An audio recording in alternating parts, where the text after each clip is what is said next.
with the beautiful girl that I met made in Japan.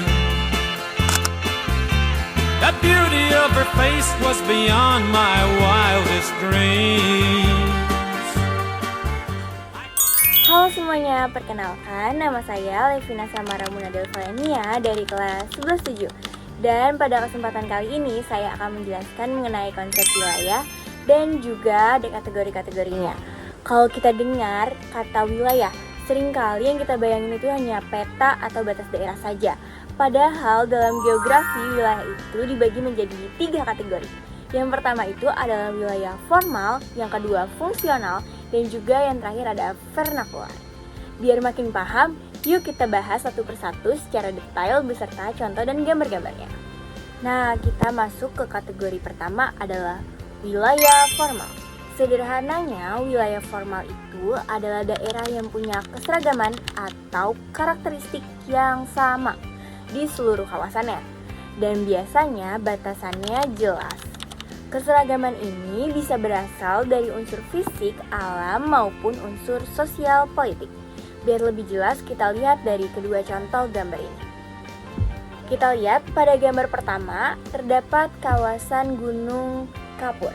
Kalau kalian lihat gambar ini, dari ujung barat sampai ujung timur, karakteristik tanah dan batuannya itu seragam, yaitu dominan dengan batuan kapur.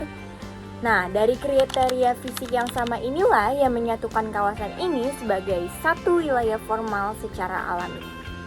Kita lihat gambar kedua. Terdapat peta administratif Provinsi Jawa Barat, di mana contoh pada peta Provinsi Jawa Barat ini disebut sebagai wilayah formal karena dibatasi oleh hukum dan batas administratif yang sah.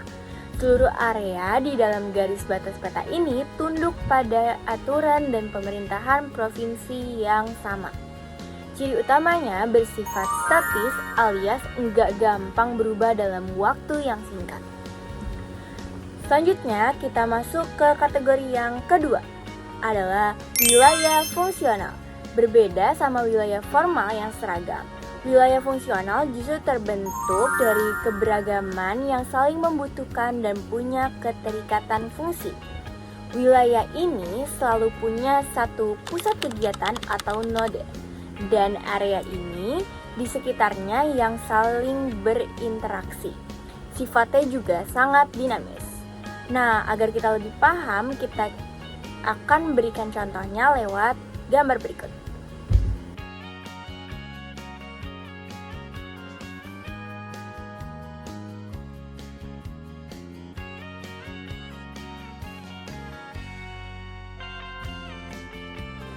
Kita bisa lihat contoh paling jelas adalah kawasan Jabodetabek.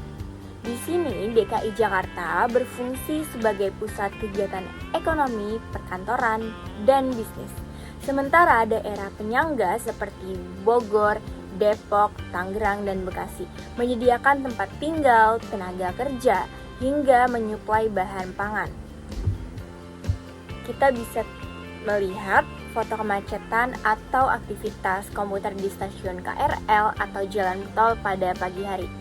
Setiap hari terjadi aliran pergerakan barang, jasa, dan manusia yang terus-menerus lewat jaringan transportasi dan komunikasi. Kalau interaksi atau pergerakan dalam gambar ini berhenti, maka fungsi dari wilayah Jabodetabek itu sendiri akan melambat atau hilang. Oke, selanjutnya kita masuk ke kategori yang ketiga. Kategori ini tuh unik banget, yaitu wilayah vernakular atau wilayah perseptual. Wilayah ini nggak punya batas hukum atau garis resmi di peta, tapi ada dan diakui berdasarkan pemikiran, identitas budaya, atau persepsi masyarakat setempat. Kita bisa lihat contohnya dari beberapa wilayah kultural berikut ini.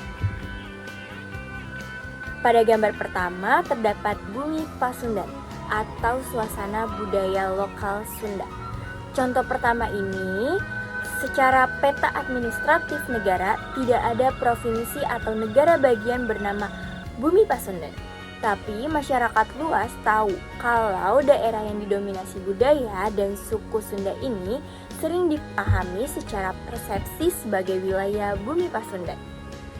Selanjutnya kita bisa lihat pada gambar berikut ini bahwa kawasan Pantura atau Pantai Utara Jawa.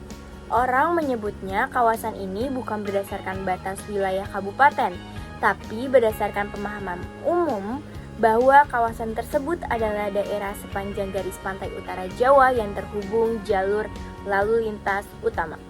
Jadi, batas wilayah vernakular ini sangat subjektif dan bisa berbeda-beda, tergantung dari sudut pandang orang-orang. Sekian dari saya untuk penjelasan 3 kategori wilayah. Semoga penjelasan dan contoh gambar tadi bisa mempermudah pemahaman kita semua. Terima kasih sudah menonton. Sampai jumpa.